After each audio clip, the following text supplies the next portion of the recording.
நம சிவாய. ஓம் நம சிவாய. அஸ்ட்ரோ கராத்தே முனியப்பன் சுவாமி ஜோதிட நேயர்களுக்கு வணக்கம். என் குலதெய்வம் பெரியாண்டிச்சம்ம தாயை வணங்கி, என் அப்பன் கராத்தே முனியப்பன் சுவாமியை வணங்கி, என் குருவை வணங்கி வாங்க சிறப்பான பலன்களை பார்ப்போம். வணக்கம். இந்த பதிவானது தசா புத்தியின் பதிவாகும். தசா புத்தி உங்கள் ஜனனகால ஜாதகத்தில் எந்தெந்த இடத்தில் இருக்கிறார் என்ற முன்னுரையை பார்த்துவிட்டு பதிவுக்குள் செல்வோம். உங்கள் ஜனனகால ஜாதகத்தில் வரும் தசா புத்தி நாதர்கள் எந்தெந்த நிலையில் இருக்கிறார்கள் என்ற பட்டியல் விவரம்தான் இது. விவரத்தை பார்த்துவிட்டு பதிவுக்குள் செல்லுவோம். உங்களுடைய ஜனனகால ஜாதகத்தில் தசாபுத்தி நாதர்கள் 1-5-9 திரிகோண சாணத்தில் இல்லை 1-5 திரிகோண சாணத்தை அதிபதியோடும் சேர்க்கை பார்வை நட்சத்திர சாரத்தில் பயணிப்பது, அல்லது 1-4-7-10 கேந்திர சாணத்தில் சேர்க்கை பார்வை அந்த அதிபதியோட நட்சத்திர சாரத்தில் பயணிப்பது, அல்லது 2-5-8-10-11 பணபர சாணத்தில் இருப்பது, இல்லை பணபர அதிபதியோட நட்சத்திர சாரத்தில் இருப்பது சேர்க்கையில் இருப்பது, அல்லது 3-6-10-11 உபயஜய சாணத்தில் இருப்பது, இல்லை உபயஜய சாணத்தில் கிரகத்தின் நட்சத்திர சாரம் பார்வை சேர்க்கையில் இருப்பது, அல்லது 3-6-9-12 அபோகலியம் சாணத்தில் இருப்பது, அல்லது அந்த அபோகலி சார அதிபதியோடு இணைஞ்சிருப்பது சேர்க்கை பார்வையோடு இருப்பது, அல்லது சரலக்கணமாகிய மேசம் கடகம் துலம் மகரம் ஆகிய 2-7 மாரகஸ்தானத்தில் இருப்பது, அல்லது சிரம் லக்கணமான ரிஷபம் சிம்மம் விருச்சகம் கும்பம் ஆகிய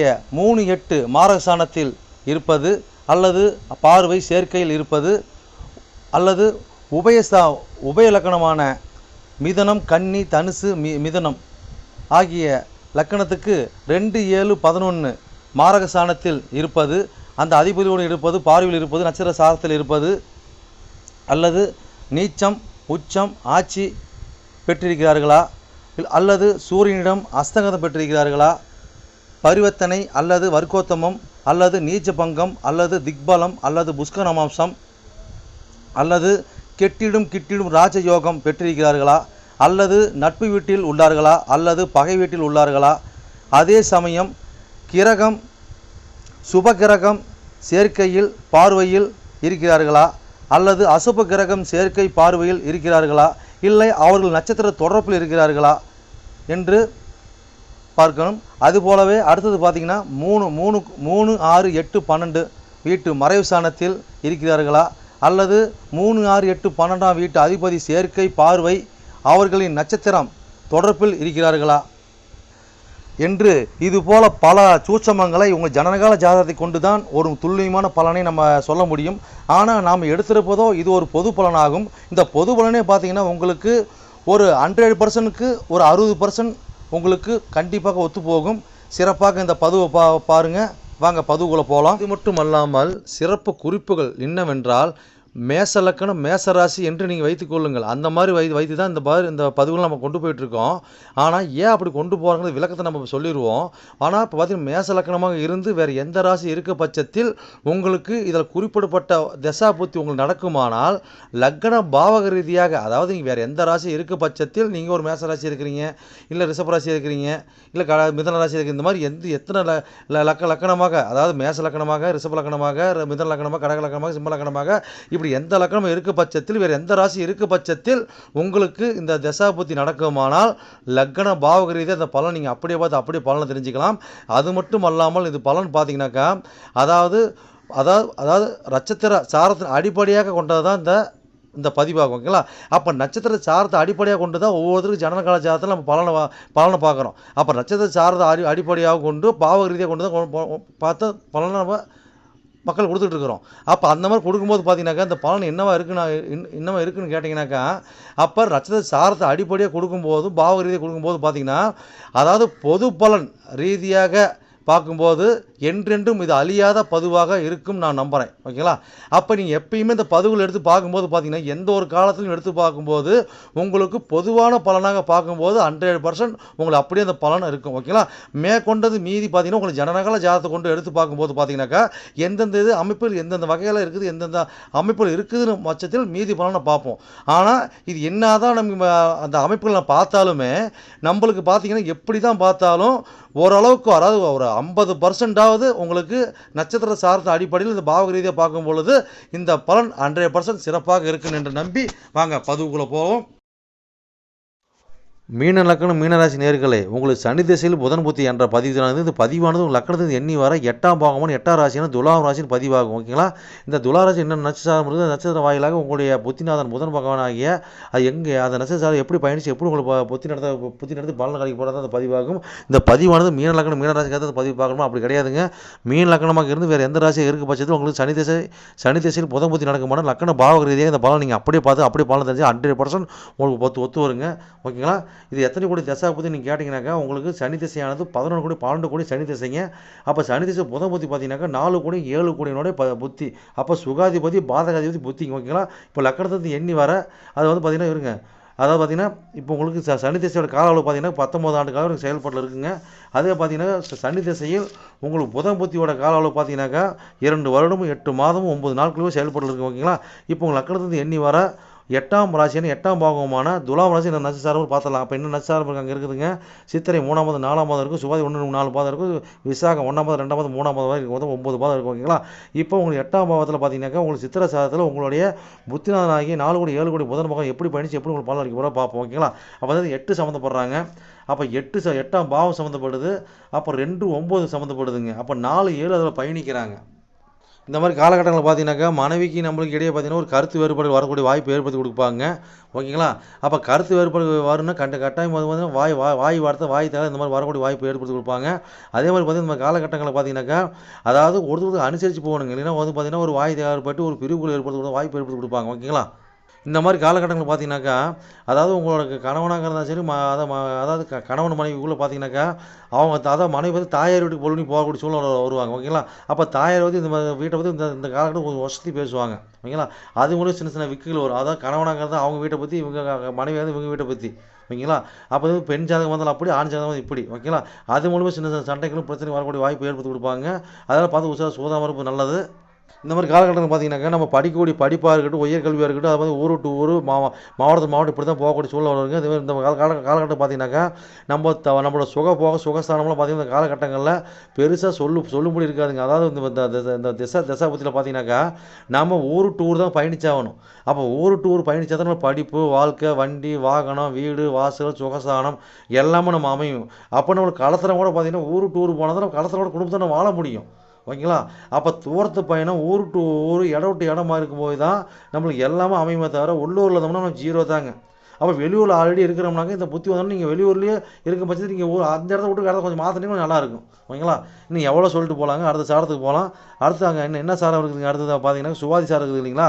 சரி, அப்போ சுவாதி சாரத்தில் உங்களோட புத்திநாதனாகிய புதன் பகவான் வந்து எப்படி பலன் அளிக்க போகிற பார்ப்போம். ஓகேங்களா? அப்போ வந்து என்ன சம்மந்தப்பட்டு 8 சம்மந்தப்படுறாங்க, ராகு சம்மந்தப்பட்டு 4 7 அது சம்மந்தப்படுறாங்க. ஓகேங்களா? அப்போ இந்த மாதிரி காலகட்டங்களில் பார்த்தீங்கன்னாக்கா நம்மளுக்கு அதாவது எல்லாமே பார்த்தீங்கன்னா உள்ளூரில் நம்மளுக்கு வேலை கிடையாதுங்க. ஒரு படிப்பாக இருக்கட்டும், வண்டி வாகன விஷயமா இருக்கட்டும், ஒரு திருமணமாக இருக்கட்டுங்க, எல்லாம் பார்த்தீங்கன்னாக்கா நம்ம ஊர் டு ஊர் போனால் தான் நம்ம மைண்டே வேலை செய்யுங்க. அப்போ அங்கே போகும்போது பார்த்தீங்கன்னா பிறப்புக்கான என்ன பண்ணுவாங்க அங்கே அப்போ போகிற இடத்துல பார்த்தீங்கன்னாக்கா சட்டத்துக்கு புறமான தொழில் பண்ணுவோம்னா அந்த ஒரு வாய்ப்பு ஏற்படுத்தி கொடுப்பாங்க. இந்த கம்ப்யூட்டர் தொடர்பு தகவல் தொடர்பு. ஓகேங்களா? சீட்டாட்டம், சூதாட்டம், இந்த மாந்திரிகம், இந்த மாதிரி வந்து பந்தி கட்டி விளையாடுறது, இந்த மாதிரி அமைப்பில் பார்த்தீங்கன்னா நம்மளுக்கு காலகட்டங்களில் தள்ளுங்க. அதே மாதிரி நம்ம காலகட்டம் பார்த்தீங்கன்னாக்கா மாமியார் வீட்டுக்கு அது மாமியார் ஊர் அதான் பெண்ணூர். அதாவது பார்த்தீங்கன்னா பெண்ணூரில் போய் நம்ம பிழைக்கிற மாதிரி. ஓகேங்களா? அப்போ இடம் விட்டு இடம் மாதிரி போய் பெண்ணூரில் போய் பிழைப்பிட்டு அவங்களோட உதவியில் நம்ம அவங்களோட இதில் நம்ம அனுகிரகத்தில் இருக்கிற மாதிரி ஒரு பாயிண்ட்டை போய் ஏற்படுத்தி கொடுப்பாங்க. இப்போ இந்த மாதிரி காலகட்டங்களில் ஒரு ஜாதி விட்டு ஜாதி, ஒரு மதம் விட்டு மதம், இந்த மாதிரி நிறைய பலவாங்க. இந்த மாதிரி காலகட்டங்களில் பார்த்தீங்கன்னாக்கா அதாவது பார்த்தீங்கன்னா இந்த காலகட்டங்களில் கட்டாயமாக நாம் இந்த மாதிரி தசாபதி நடந்தாலும் எந்த சாதம் இருந்தாலும் சரி இந்த மாதிரி தசாபதி நடக்கும்போது பார்த்தீங்கன்னா இனம் விட்டு இனம் கல்யாணம் திருமணம் நடக்குங்க. ஓகேங்களா? அப்போ இனம் விட்டு இனம் திருமணம் நடக்கும். அதே மாதிரி பார்த்தீங்கன்னா திருமணம் நடக்கிறது பார்த்தீங்கன்னா ஊர் டு ஊருங்க. அப்போ பாயிண்ட் ஆஃப் ஊர் டு ஊர் நீங்கள் என்றைக்கு நீங்கள் கால் எடுத்து வைக்கிறீங்களோ, என்றைக்கு பிறந்த ஊரை விட்டு நீங்கள் இப்போ அடுத்த ஊர் நம்பி போகிறீங்களோ அன்றைக்கி தான் வந்து திருமணம் உங்களை லைஃப்பாக அப்போ ஸ்டார்ட் ஆகும். ஓகேங்களா?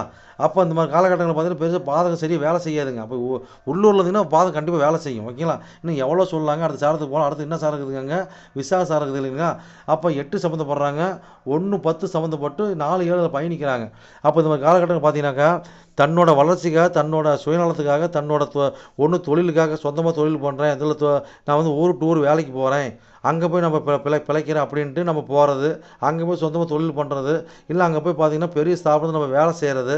ஓகேங்களா? இந்த மாதிரி அமைப்பு இருக்குது. அங்கே போன அங்கே போய் சம்பாரித்து அது நம்ம தேவையானது வீடு வண்டி வாகனம் அது சம்மந்தப்பட்டதை நம்ம சம்பாதிக்கிறது, அது வாங்குறது. அதே மாதிரி பார்த்தீங்கன்னாக்கா ஒரு கூட்டு தொழிலாக போகிறதுல குடும்பத்தோடய போயிடுறது. இந்த மாதிரி அமைப்புகளை ஏற்படுத்தி கொடுக்குங்க. பொதுவாக பார்த்தீங்கன்னா கொஞ்சம் ஏமாந்தோம்னா எல்லாத்துலேயும் பார்த்தீங்கன்னா விரயம், செலவு, பயணம், பார்த்தீங்கன்னா மனைவி செலவு பண்ணுறது, கணவர் செலவு பண்ணுறது, நம்ம உடம்புக்கு செலவு பண்ணுறது, ஓகேங்களா, தாய்க்கு செலவு பண்ணுறது, வண்டி வாகனத்துக்கு செலவு பண்ணுறது. பொதுவாக பார்த்தீங்கன்னாக்கா இது இந்த மாதிரி காலகட்டங்களில் இது 3 இந்த நட்சத்திரம் பார்த்து பார்த்தீங்கன்னா இந்த நட்சத்திரம் அதாவது பார்த்தீங்கன்னா ஒரு ஆகு சாதனாலும் இது நடக்கும், சித்திரை சாதனை நடக்கும், விசாக சாதனாலும் நடக்குங்க. ஓகேங்களா? அப்போ நடக்குன்னா ஒரு சில தொழில் மூலியமாக நடக்கும், வண்டி வாகனத்துக்கு நடக்கும், குடும்பத்துக்கு நடக்கும், வீட்டுக்கு நடக்கும், தாய்க்கு நடக்கும். இந்த மாதிரி மாற்றி மாற்றி பிரச்சனை கொடுக்கும். அப்போ ஊர் போகும்போது கம்மியாக இருக்குங்க. பயணிச்சு போய் சிறப்புன்னு வாழும். சரி நேயர்களே, என்னோட பதிவை நீங்கள் சிறப்பாக கேட்டிருப்பீங்கன்னு மனதார நான் நம்புகிறேன். நீங்கள் கேட்டது வெறும் கோச்சார பலன் தான். உங்கள் ஜனனகால ஜாதகத்தை கொண்டு பார்க்கும்போது தான் எந்த கிரகம் எந்த சாரம் வாங்கியிருக்குது, எந்த கிரகம் எந்த பாவத்தை பார்க்குறாங்கன்னு சொல்லி துல்லியமான பலனை பார்க்க முடியும். நீங்கள் துல்லியமான பலன் நீங்கள் பார்க்கணுனாக்க என்னோட வாட்ஸ்அப் நம்பர் கீழே ஓடிட்டு இருக்குதுங்க. நீங்கள் வாட்ஸ்அப் நம்பர் மூலியமாக என்னோட ஜாதகத்தை நீங்கள் அனுப்பி நீங்கள் என் மூலியமாக துல்லியமான பலனை நீங்கள் அறிஞ்சிக்கலாம். அதே மாதிரி பார்த்தீங்கன்னாக்கா பல பேர் நான் நேரில் வந்து அணுகிறாங்க. அதுவும் பார்த்தீங்கன்னா நம்ம இருப்பிடம் பார்த்தீங்கன்னாக்கா நம்ம இருக்கிறது ஒரு ஆலயத்தில் இருக்கிறாங்க. சொந்தமாக ஆலயம் வச்சு நடத்திக்கிட்டு இருக்கிறோம். வீரசக்தி நாகம்மா திருக்கோயில்னு சொல்லி நடத்திட்டு மற்றும் கராத்தே மூலியமாக சொல்லி நடத்திட்டு இருக்கிறோம். அதில் பார்த்தீங்கன்னா வீரசக்தி நாகம்மா திருக்கோயில் சேவை அறக்கட்டளை மூலியமாக நம்ம கோயில் இயங்கிட்டு வருதுங்க. எல்லாத்தையும் பார்த்தீங்கன்னா துல்லியமாக பர்ஃபெக்டாக நம்மகிட்ட இருக்க எல்லாமே இருக்கும். எந்த ஒரு தோஷம், எந்த ஒரு காரியம், எந்த ஒரு பரிகாரம்னா நம்ம ஒரு கஷ்டமும் நம்ம கேட்டு தான் வந்து அவங்களோட காரியத்தை வந்து முன்னெடுத்து செய்யறாங்க.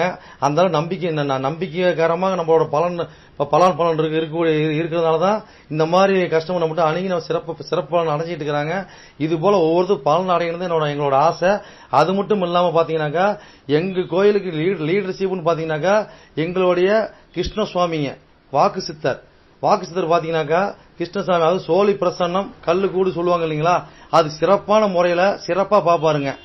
நேர்முகமா பாக்குறாங்க, ஆன்லைன் மூலமா பாக்குறாங்க. நீங்க யாரு என்னன்னு தெரியாது, உங்களோட ஃபுல் டீட்டெயில் அப்படியே சொல்லுவாருங்க. ஓகேங்களா?